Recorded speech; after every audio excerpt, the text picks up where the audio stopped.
saying that Okay. how you met.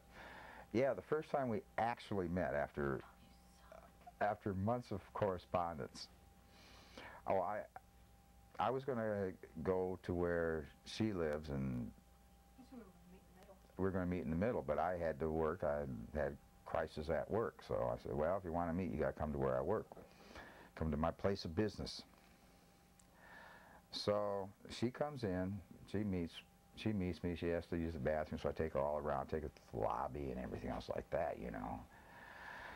And, you know, she's meeting all these people and seeing all these people, and everybody's just looking at her. She couldn't understand it, so finally I told her, I said, well, everybody here knows about my lifestyle, and they know that you're a submissive.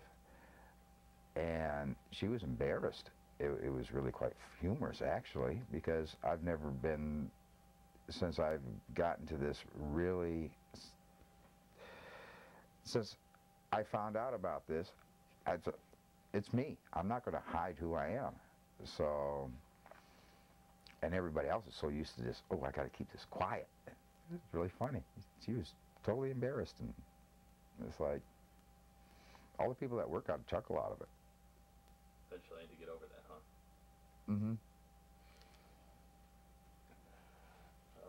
Speaking of which, you know, talk about it in terms of relationship aspects, and you said that, you know, before you kind of brought this into the one situation you were in.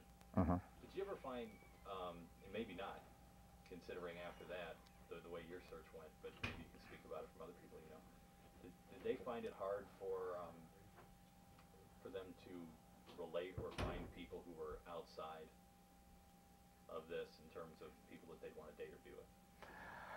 Yes. It's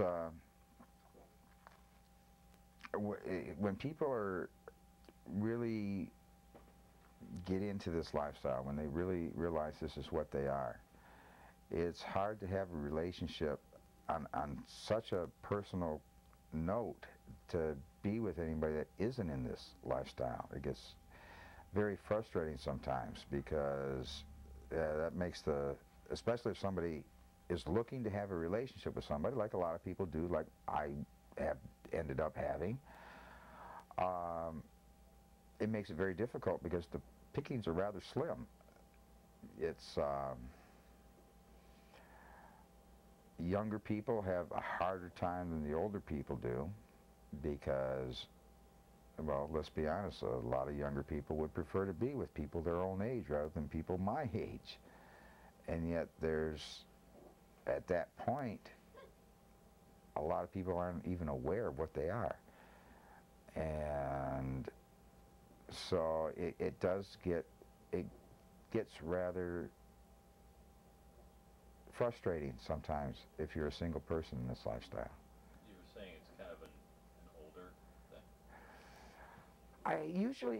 I have to say it is. Most of the people I've come across in 15 years are 30 and above. There's not a lot of people in their 20s, and personally I don't get involved in anybody that says they're in this lifestyle if they're younger than 21. Only because the fact is they haven't really experienced a lot of life, and I'm not quite sure they know what they really are anyway. Let them experience life first, and then see if you're interested in this lifestyle.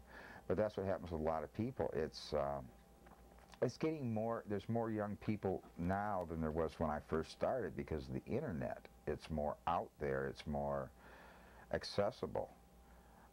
But it is predominantly, I would say, 30 and above.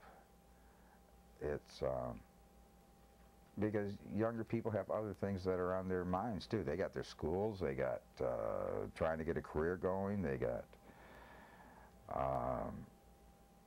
and to do it right, you got to devote a lot of time to this lifestyle. It isn't something, oh, I'm going to just learn this overnight, because it doesn't happen that way. 15 years and I'm still learning things. And some of the people that haven't been in this lifestyle that long actually are some smart people, and they can even teach me things. You know, they might have an idea about something that I hadn't considered, and they will do so. One of the things we talked about is the training issue. Mm-hmm. I mean, how long does something like that take, average, with a person?